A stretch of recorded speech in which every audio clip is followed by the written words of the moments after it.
Vanessa, what's happening? Yes, good afternoon to you. It's quite a bit of a wait here for the residents of Siqalo who've come out in support of those arrested over the past 2 days. Behind me, the Athlone Court, of course, is where we expect 30 people to appear after violent clashes between the communities of Siqalo and Mitchell's Plain, as well as protests that have broken out. And this, of course, due to the demand of this community for basic services such as water as well as electricity. If I can just show you over to my left-hand side, you'll see quite a number of people are sitting and waiting, and they, of course, have come out in support and also saying to us early on that they want the court to release those that have been protesting, those that have been arrested in connection with this violence. Now, of course, the matter of Siqalo is not a new one.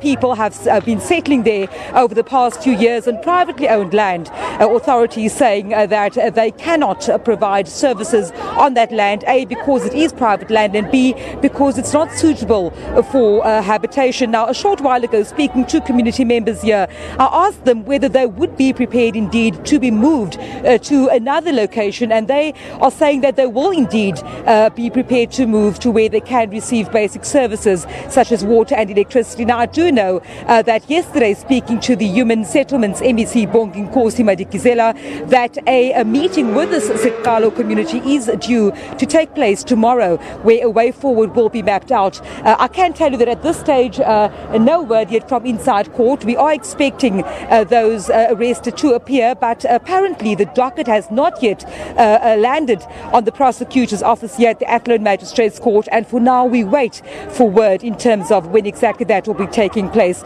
We have heard earlier on unconfirmed reports at this stage that a number of people arrested in Mitchell's Plain have already appeared. We need to confirm that with the sources, police, etc. But we do know that quite a number of people that were arrested in Mitchell's Plain during these violent protests have also appeared in court today. And of course, all this happening since Tuesday, when the residents of Siqalo blocked the roadway at Drake's Harville.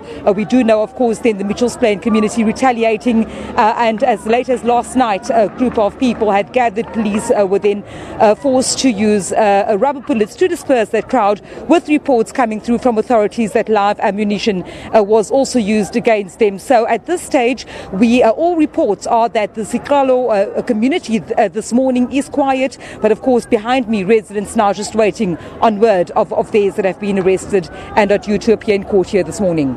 All right, Vanessa, very quickly, is this all about public violence when the docket does arrive? Is that expected to be the focus, because one person was killed?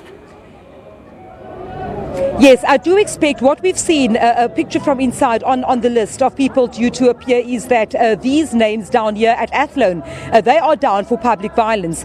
So those are expected to be the charges that this group will face.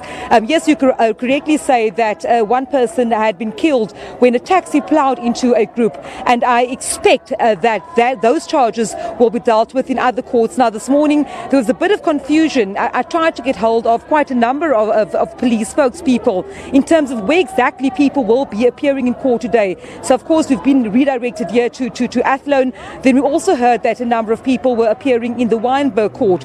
And I think that needs to be clarified still at this stage, because we've also heard then from our sources on the ground that some people had appeared in Mitchell's Plain this morning. The charges, though, I'm not quite sure whether among those is the charge relating to the death of that one person that was killed when the taxi ran them over. All right, thank you very much, Vanessa Pune, outside that court in Athlone in the Cape. Now, moving to other news, an inmate has died and another has